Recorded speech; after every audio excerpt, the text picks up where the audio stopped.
ನಾಮಕ್ಕೆ ಸ್ತೋತ್ರ ಕೊಂಡಾಟಗಳನ್ನು ಸಲ್ಲಿಸ್ತೇನೆ. ಹೌದು ಸ್ವಾಮಿ, ಮನುಷ್ಯರ ಮಧ್ಯದಲ್ಲಿ ಜೀವಿಸ್ತಾ ಬಂದು ಹೌದು ನಮಗೋಸ್ಕರ ಒಂದು ಕಲ್ವಾರಿ ಕ್ರೂಜಿಯನ್ನು ಸಹ ಏರುತ್ತಾ ಬಂದದಕ್ಕಾಗಿ ನಾಮಕ್ಕೆ ಸ್ತೋತ್ರ ಕೊಂಡಾಟಗಳನ್ನು ಸಲ್ಲಿಸ್ತೇನೆ. ಇದೆಲ್ಲದಕ್ಕೂ ಮೂಲ ಕಾರಣ ಅದು ನಮ್ಮ ಪಾಪಗಳೇ ಆಗಿತ್ತು ಸ್ವಾಮಿ.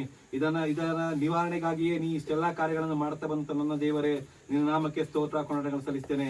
ಹೇಗೂ ಈ ಒಂದು ಶುಭ ವಾರ್ತೆಯೊಟ್ಟಿಗೆ ಪ್ರಿಯರ ಕುಟುಂಬವನ್ನು ಈ ರೀತಿಯಲ್ಲಿ ಭೇಟಿ ನೀಡಲಿಕ್ಕಾಗುವ ಹಾಗೆ ನೀನು ಕೊಟ್ಟಂತ ನೀನು ಸಹಾಯವನ್ನು ನೆನೆಸಿ ನಿಮಗೆ ಸ್ತೋತ್ರ ಕೊಂಡಾಟಗಳನ್ನು ಸಲ್ಲಿಸ್ತೇನೆ.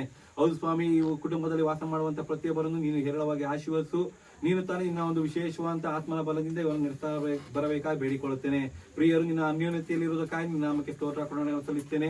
ಇನ್ನೂ ಸಹ ಯಾರ್ಯಾರು ನಿನ್ನನ್ನು ಕಂಡುಕೊಂಡಿಲ್ಲವೋ, ಇನ್ನೂ ಸಹ ಯಾರ್ಯಾರು ಹೌದು ಸ್ವಾಮಿ ನಿನ್ನನ್ನು ಸ್ವಂತ ರಕ್ಷಕನಾಗಿ ಅಂಗೀಕರಿಸಿಕೊಂಡಿಲ್ಲವೋ, ದಯಮಾಡಿ ಅವರ ಹೃದಯದಲ್ಲಿ ಕಾರ್ಯ ಮಾಡ್ತಾ ಇರಬೇಕಾಗಿ ಬೇಡಿಕೊಳ್ಳುತ್ತೇನೆ. ನೀನು ತಾನೇ ಹೌದು ಸ್ವಾಮಿ, ಅವರು ನಿನ್ನ ಕಡೆಗೆ ಬರಲಿಕ್ಕಾಗುವ ಹಾಗೆ ನಿನ್ನ ಒಂದು ಕೃಪೆಯನ್ನು ನೀಡುತ್ತಾ ಇರಬೇಕಾಗಿ ಬೇಡಿಕೊಳ್ಳುತ್ತೇನೆ. ದೂರದಲ್ಲಿ ಇದ್ದುಕೊಂಡು ಅವರ ಕೆಲಸ ಕಾರ್ಯಗಳನ್ನು ಮಾಡುವಾಗ ನೀನೇ ಅವರ ಜೊತೆಯಾಗಿದ್ದುಕೊಂಡು ನಡೆಸು. ಅವರ ಎಲ್ಲಾ ರೀತಿಯ ಕೈ ಸಂಪಾದನೆಯನ್ನು ನೀನು ತಾನೇ ಆಶ್ವಸ್ತಾ ಇರಬೇಕಾಗಿ ಬೇಡಿಕೊಳ್ಳುತ್ತೇನೆ.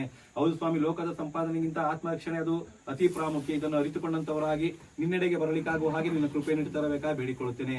ಹೀಗೆ ಹೌದು ಸ್ವಾಮಿ, ನಾವು ಮುಂದೆ ಸಾಗುವಾಗ ನಮ್ಮೊಟ್ಟಿಗಿರು, ನಮ್ಮ ಮೂಲಕ ಬರುವಂತ ಎಲ್ಲಾ ಸ್ತುತಿ ಸ್ತೋತ್ರಗಳನ್ನು ನೀನು ಒಬ್ಬರೇ ಹೊಂದಿಕೊಳ್ತಾ ಇರಬೇಕಾಗಿ ಯೇಸು ಕ್ರಿಸ್ತನ ಮೂಲಕ ತಂದೆ ಅಂತ ದೇವರಿಗೆ ಸ್ತೋತ್ರ ಸಲ್ಲಿಸಿ ಪ್ರಾರ್ಥನೆ ಮಾಡಿ ಬೇಡಿಕೊಳ್ಳುತ್ತೇನೆ. ಜೀವವುಳ್ಳ ನಮ್ಮ ತಂದೆ.